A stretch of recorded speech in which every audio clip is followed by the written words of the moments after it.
Hello everyone. हमारा आज का क्वेश्चन है कि consider the following cell reaction. Cell reaction को देखना है। 2Fe ऑक्सीजन से रिएक्ट करता है, 4H+ एक्वस सॉल्यूशन है तो 2Fe+ एंड 2H2O रिलीज करता है। और अगर ई सेल और ई नोट सेल के बारे में देखें एट 25 डिग्री सेंटीग्रेड तो वो दोनों इक्वल है। एंड Fe का जो कंसंट्रेशन है वो 10 टू द पावर -3 m है और P2 का जो कंसंट्रेशन है वो 0.01 atm पर है। और हम लोग को pH निकालना है जो कि x है। हम लोग को x का वैल्यू फाइंड करना है। तो अगर हम लोग यहाँ पे देखें तो ये बहुत इजी कॉन्सेप्ट से बन सकता है। हम लोगों को पता है for E cell equals to E naught cell, इसके बारे में अगर बात करें तो यहाँ पर log की बात करें, log Q must be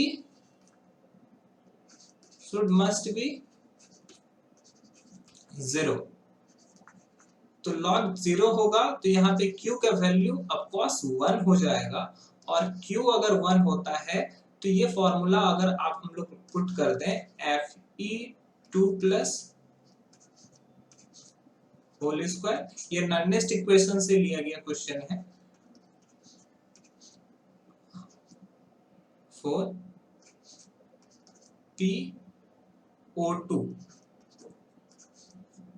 तो अगर Fe का वैल्यू देखें तो Fe का वैल्यू है 10 to the power -3 whole square and H का वैल्यू है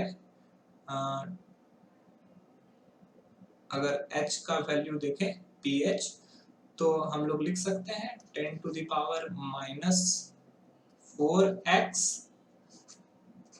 क्योंकि इसका वैल्यू x का दिया हुआ है। और PO2 हम लोग लिख सकते हैं 0.01। अगर इसी चीज को अगर हम लोग सॉल्व करें तो हो सकता है हो जाएगा 10 to the power -6 by 10 to the power -4x into 100 और इक्वल्स टू 1।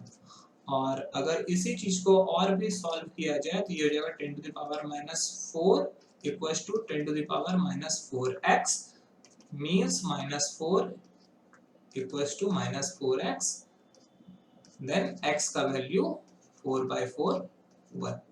तो इसका जो करेक्ट आंसर होना चाहिए वो ऑप्शन ए ही है। क्योंकि हम लोग को नर्नेस्ट इक्वेशन से सिखाया गया था। ये अगर कॉन्सेप्ट आप लेना चाहते हो तो ये लिख सकते हो E cell equals to E naught cell -0.592 by NF log C to the power C D to D A to A and B to B। और यहाँ पे ये भी लिख सकते हैं the concentration of A, B, C and D referred in